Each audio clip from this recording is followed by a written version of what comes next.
હાલો. હા નમસ્તે સર. નમસ્તે, બોલો. એકચ્યુઅલી મેં વ્યસન બંધ કર્યા 2 મહિના થઈ ગયા છે, હા. પણ અમુક વાર આમ મૂડ થોડું ફ્રેશ નથી રહેતું, તો એનું શું રીઝન હશે? શું થાય છે? મૂડ મતલબમાં સ્વિંગ થઈ જાય અમુક વાર. હા હા. તો હવે? તો એક્સરસાઇઝ ચાલુ છે મારે, સવારે પ્રાણાયામ કરું છું, વોકિંગ કરું છું. હા મૂડ તો મારું ચારે આગળ જાય છે. એટલું બધું નતું કરતો, દિવસમાં 3-4 માવા ખાતો હતો. હા. એ બંધ કરી દીધા. મને બાજુમાં એક ભાઈ એક્સપાયર થઈ ગયા એટલે બંધ કરી નાખ્યું. શેમાં એક્સપાયર થઈ ગયા? કેન્સરમાં. હે? કેન્સર થી. કેન્સર થી ઓફ થઈ ગયા છે, તમે બંધ કરી દીધા? હા, બીક લાગી ગઈ બરોબર નહીં, એટલે પૂરું જ કરી નાખ્યું. કઈ જે શિયાળામાં હવે નથી થતું. એટલે ટૂંકમાં ભય લાગી ગયો એના કારણે બંધ હા, કરી બસ દીધું. બસ ભય એટલે 24 કલાક અત્યારે ખાવાની ઈચ્છા થતી જ નથી બિલકુલ. પણ અમુક વાર આમ મૂડ થોડુંક એ રહે, સ્વિંગ રહે થોડું. બરાબર. હા હા. તો હવે જે થાય બાકી આનું સમાધાન તમને, જે મૂડ લેસ થઈ જશે એનું સમાધાન તમાકુ તો છે નહીં, બરાબર છે? હા બરાબર છે. એટલે તમાકુ તો આપણે ખાવાની નથી. ના, એ તો મરવું તો નથી ખાવું, વેરી એવું ખાવ ચાલી જાય. હા હા.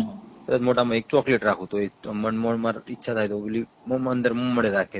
રાત્રે ઊંઘે કમ્પ્લીટ આવે, કોઈ તકલીફ નથી બીજી. થોડોક દિવસ ફર્સ્ટ ટાઈમ 4-5 દિવસ રહ્યું, હા. સંડાસે ના ઉતરે, કઈ નહીં, 2-4 દિવસ થી પછી પાછું રેડી કમ્પ્લીટ થઈ ગયું. બરાબર. હા કારણ કે એનાથી વિશેષ મોટું આપણું મન છે, મન મક્કમ એટલે બધું થઈ જાય.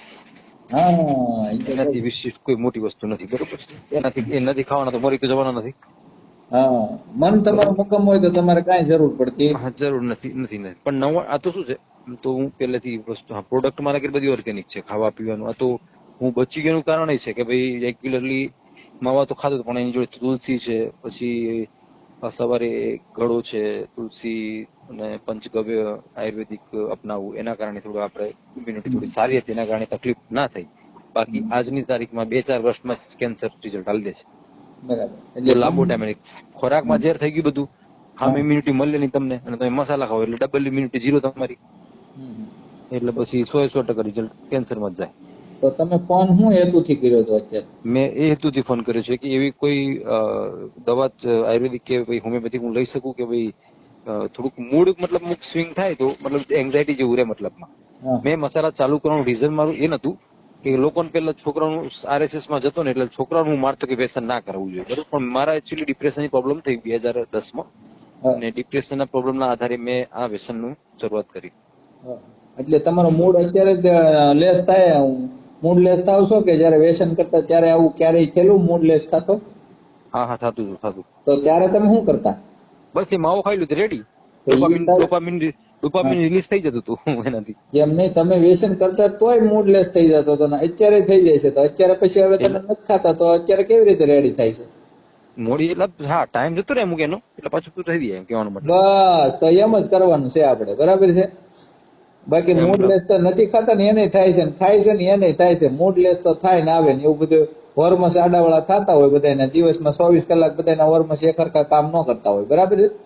એના કારણે તમને ક્યારેક મૂડ આવી જાય, ક્યારેક પ્રફુલ્લિત થઈ જાય, ક્યારેક ખુશ હોય, ક્યારેક ગમમાં હોય, ક્યારેક દુઃખની વાત હોય, દુઃખમાં હોય.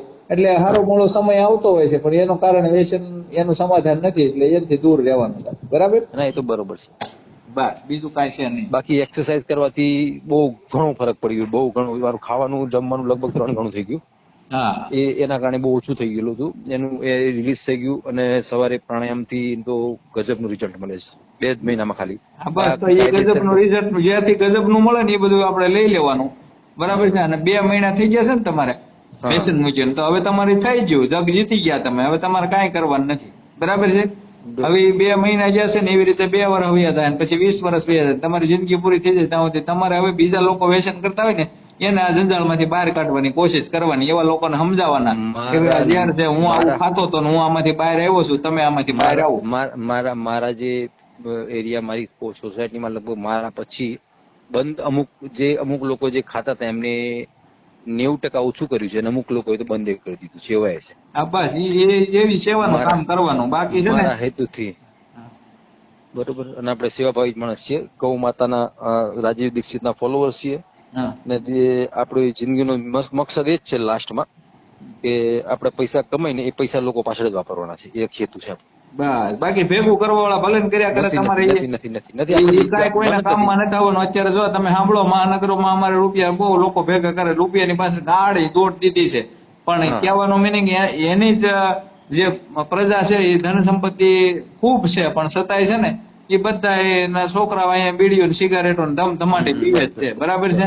એટલે રૂપિયા હોય તો શું કામ ના એવું છે. એટલે કાંઈ વાંધો નહીં. ઓકે, તમારે બીજો કોલ આવે છે અને ફરીને પાછા ક્યારેક કોલ કરજો પાછા, બરાબર છે. Okay okay okay thank you. Okay, હા.